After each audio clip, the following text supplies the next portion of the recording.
Zenith the Giraffe by ZOOP Picture Story Times Family. The children's storybook tells a lovely story of friendship and affection set in the wild and beautiful savannah. Zenith the giraffe saves the other animals from the forest fire with her long neck. Follow them through the jungle as they encounter yet another adventure. Hi everyone, welcome to ZOOP Picture Story Times Family. How are you everyone? Today have you been reading lots? I hope you have well today. We have a very special book for you called Zenith the Giraffe. Once upon a time, there was a giraffe named Zenith. Zenith lived in Kenya, an African country.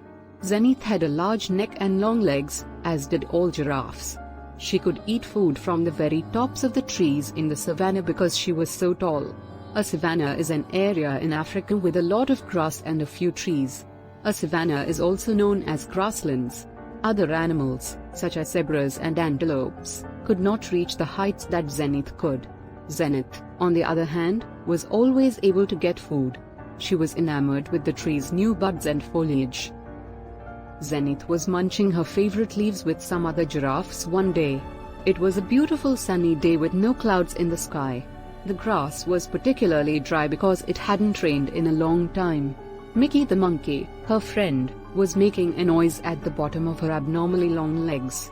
Mickey was attempting to communicate with Zenith, but she couldn't understand him. He appeared to be exhausted. "What's the matter?" Zenith inquired. Zenith was a wonderful giraffe that genuinely wanted to help everyone. "Mickey has just fallen over." Zenith was a shrewd giraffe. She was well aware of the problem. Mickey was starving and couldn't find anything to eat. Zenith nibbled on some fresh, tender leaves and buds from the tree's top. She tossed a few of the leaves and buds onto the ground near Mickey. She then tapped him on the back of the head with the hoof at the foot of one of her long legs. Zenith exclaimed, "Wake up, Mickey! I found something to eat for you." Mickey slowly sat up and took a bite of food. "What happened, Mickey?" Zenith asked after a while, when Mickey was feeling better. "What's the source of your hunger? How come you can't find anything to eat?" "It hasn't rained in a long time, and now there's no more food," Mickey explained. "That's not good," Zenith expressed his displeasure. "What is going on with the other animals?" says the narrator.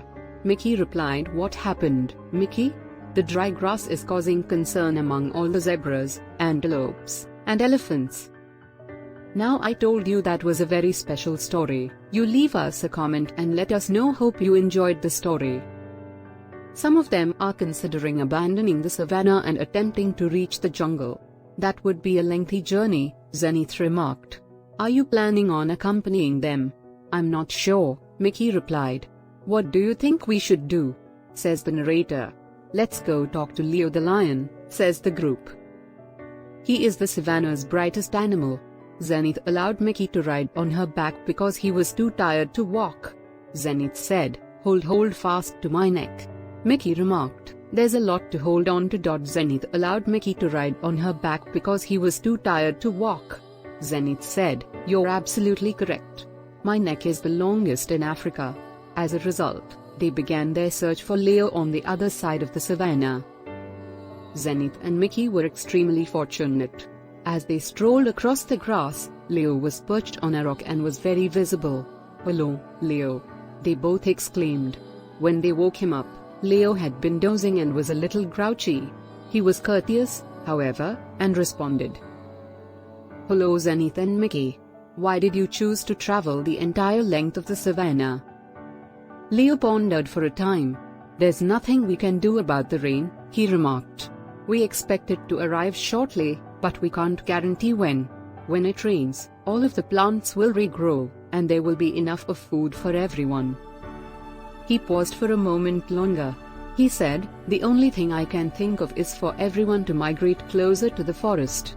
The only thing I can think of is for everyone to migrate closer to the forest." Zenith and Mickey exchanged glances before returning their gaze to Leo. "Thank you, Leo," Zenith said.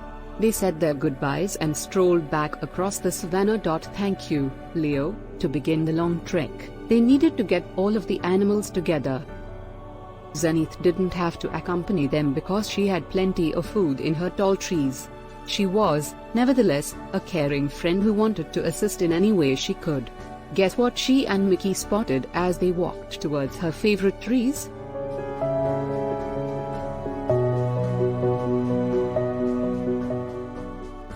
Hi everyone, you leave us a comment and let us know. Hope you enjoyed the story.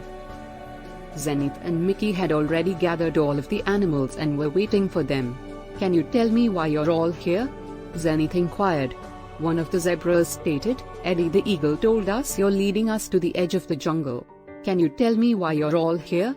Mickey inquired. One of the antelopes remarked, he heard you conversing with Leo. So you've all agreed to walk to the forest together? Zenith inquired. Yes, they all said. If you can assist us in getting there, one of the elephants said. Zenith replied, of sure, I'll assist. I'm a friend of yours. As a result, they began their long journey through the savannah to the forest. The sun was scorching hot, and there was nowhere to grab a sip of water. Then they heard something. It sounded like thunder. They all yelled, thunder. The animals of the savannah were terrified of thunder. Can you figure out why? It's on fire. When lightning strikes the parched grass, the entire savannah catches fire. Then everyone must flee. And that is precisely what occurred. They yelled, fire. They were able to detect it. And suddenly they were able to see it. The fire was heading straight toward them. Zenith needed to think quickly. She could see further than any of the other animals because she was so tall. She reached as far as she could with her long neck. She could now see a place without any fire. She exclaimed, quick! Everyone runs in this direction. All of the animals after her, sprinting as quickly as they could. They were soon out of danger. They came to a halt and collected once more. Zenith inquired, is everyone here?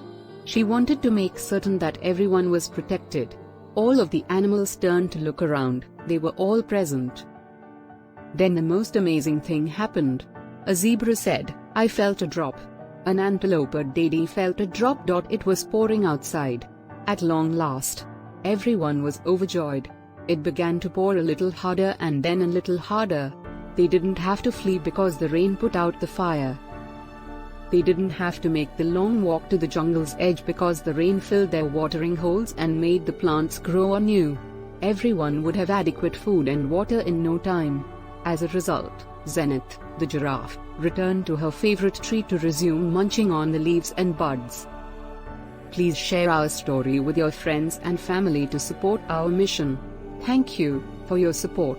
Love, I would be very happy if you decided to like and subscribe, share, give a valuable comments and press the bell icon button.